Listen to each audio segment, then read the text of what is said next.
Assalamualaikum warahmatullahi wabarakatuh. Kita maha bersyukur kehadirat Allah Subhanahu wa ta'ala dapat melaksanakan zikrullah khusus ini. Mudah-mudahan dengan tidak ada kurang suatu apa, tidak lain tidak bukan untuk menghampirkan diri kehadirat Allah Subhanahu wa ta'ala, dan akhirnya dengan harapan sepenuhnya akan kurnia Allah Subhanahu wa ta'ala dapat dihampiri dan dapat berhampir beserta kepada Yang Maha Akbar. Ini suatu pekerjaan yang paling sulit di atas dunia ini, tidak ada tolak bandingannya. Tidak mudah Tuhan menyertai kita, dan memang kenyataannya Tuhan tidak menyertai umat. Disertai oleh Allah adalah tujuan daripada kehidupan dunia dan akhirat.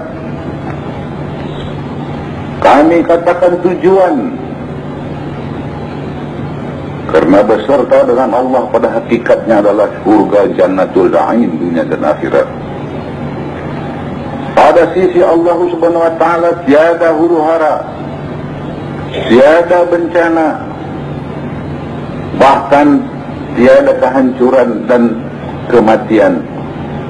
Yang hanya adalah sejahtera, kelestarian dan kebahagiaan yang hakiki, berkecukupan, tiada keluh kesah. Ini yang digambarkan sebagai surga jannatul na'im yang paling tinggi. Oleh sebab itu pekerjaan yang paling tinggi, yang paling sempurna adalah pekerjaan yang paling sulit dilaksanakan. Tidak sia-sia Rasulullah SAW bersabda, pekerjaan yang paling sulit di atas dunia adalah menyebut nama la ilaha illallah. Tetapi kalau bunyinya saja adalah pekerjaan yang paling mudah disebutnya, sehingga seluruh dunia dapat menyebutnya. 2 kalimat syahadah dapat disebutnya, dan sekaligus ia telah menjadi Islam pada syari'inya, pada zahirnya, pada lisannya, bahkan barangkali terus kami ketemu pada kehidupannya zahirnya. Namun ini belum berarti bahwa rohnya telah Islam, karena jasmani hanya akalnya dan ilmunya dengan rohnya adalah mempunyai dimensi yang berlainan. Akal itu di waktu tidur telah mati, akal tidak bekerja lagi, dia lumpuh, tetapi roh masih hidup. Pikiran pun begitu juga. Di dalam alam sadar ini pikiran dan akal bekerja. Di dalam alam tidur, alam di bawah sadar, dia tidak bekerja lagi, sedangkan roh masih ada. Bahkan alam sadar di bawah alam di atas sadar, dia pun lumpuh dan roh masih ada. Oleh sebab itu mengislamkan zahiriyah, akaliyah, ilmiah kita adalah dapat terlaksana, dan manusia itu akan dipandang sempurna hidupnya sebagai seorang Islam. Namun rohnya belum dijangkau oleh Islam, karena hakikat daripada al-Islam telah kita sebutkan tadi, beserta dengan Allah Subhanahu wa ta'ala. Lisan telah dapat menyebut, akal telah dapat memikirkannya, pikiran telah dapat mengolahnya dan mempertimbangkannya, namun roh belum menyebutnya lagi. Karena ini harus diajari dengan rohani yang lebih tinggi. Lisan daripada seorang guru dapat menuturi otak seorang murid, sehingga murid itu mengerti, dan terjadilah transfer of knowledge daripada si guru kepada si murid. Tetapi roh si murid tidak dapat diajari dengan lisan daripada si guru, Ruh si murid hanya dapat diajari oleh ruh sang guru. Tadi kita sebut hakikat Islam dalam berserta dengan Allah. Hakikat Islam menyebut 2 kalimat syahadat. Begitu juga hakikat daripada Islam, daripada sang ruh, harus disertai oleh Allah. Untuk memasukkan nama Allah ke dalam ruh, ini mempunyai metodologi. Metodologi dalam bahasa Arab, tariqatullah. Jadi mutlak mau tidak mau untuk mengislamkan sang ruh tadi oleh sang rohani daripada guru, harus memakai metodologi, yaitu tariqatullah. Dan inilah yang paling kekal dan abadi, karena roh hidupnya kekal dan abadi. Dia akan hidup kekal dan abadi dalam kesejahteraan kalau ia berserta dengan Allah Subhanahu wa ta'ala di alam baka dan di alam zahir ya. Dia akan merana selama-lamanya kalau dia tidak berserta dengan Allah Subhanahu wa ta'ala. Oleh sebab itu tariqatullah, metodologi untuk masukkan kalimat Allah ke dalam roh ini adalah mutlak perlu, yang dimasyhurkan dalam Al-Islam, dalam Al-Quran, surah Jin ayat 16. Wa alladzi istaqamu 'ala tariqati la'asqainahum ma'a ghadabah. Barang siapa yang berdiri tetap di atas tarikat yang benar, kami limpahkan kurnia baginya seperti hujan lebat dari langit. Jadi sekarang kita ini adalah advance daripada Al-Islam. Ini bukan di luar Islam, malahan merupakan inti saripati daripada Al-Islam. Ini merupakan lanjutan daripada apa yang telah kita pelajari di University of Islam. Karena di University yang diolah adalah akal, yang diislamkan adalah akal, yang diislamkan adalah semua yang zahirnya. Dan puncak daripada Islam yang melalui universiti adalah seorang mukmin jasmaniah yang sempurna Islamnya, tapi ruhnya belum disinggung. Sedangkan kehidupan manusia itu tidak luput daripada ruh, bahkan ruh inilah yang akan kekal dan abadi. Dia akan masuk dalam alam eternity. Sedangkan jasmani hanya sepintas lalu dalam dunia ini. Berapa artinya 40 tahun, 50 tahun, 60 tahun, 70 tahun, 100 tahun dibanding dengan eternity, miliar tahun yang akan ditempuh ruh itu. Kalau dia tidak akan berhampir dengan Tuhan dalam alam bakanya yang berlama berlanjut miliar tahun, akan merana selama-lamanya dan tidak akan pernah sampai kepada Tuhan tanpa metodologi. Dan dalam metodologi tariqatullah adalah faktor yang unlimited. Dalam ilmu fisika dan kimia telah diuraikan panjang lebar bahwa Rasulullah SAW sendiri untuk sampai kepada Allah Subhanahu wa ta'ala harus memakai suatu faktor yang unlimited yang disebut Al-Buraq, yang datangnya dari Allah Subhanahu wa ta'ala. Ini bukan perantara tetapi channel. Apakah kita umatnya tidak memakai channel? Di dalam tarikat ada channel. Wattahu ilahil wasilata. Cari channel dan frekuensi. Karena Allah Subhanahu wa ta'ala tidak ada dalam dimensi dunia. Lihat Al-Fatihah. Maliki yaumiddin.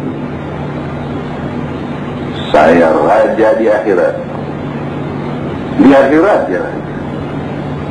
Alam dimensi akhirat. Engkau hendak berhubung ke sana, hendak berbicara dengan dia dalam salatmu, cari channel dan frekuensi.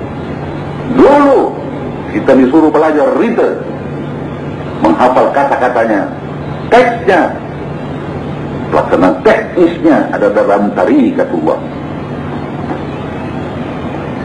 Segala sesuatu harus melalui syarat-syarat teknis untuk pelaksanaannya. Dan kalau ini pelaksanaan dalam yang baik, wajahidu fi sabilihi, dimatangkan itu dalam training center. Sungguh-sungguh wajahidu fi sabilihi. Sungguh-sungguh di atas jalan alam ini, sungguh-sungguh di atas metodologi ini, sungguh-sungguh di atas tarikat ini, sungguh-sungguh di atas amalan ini. Apa inti daripada amaliyahnya?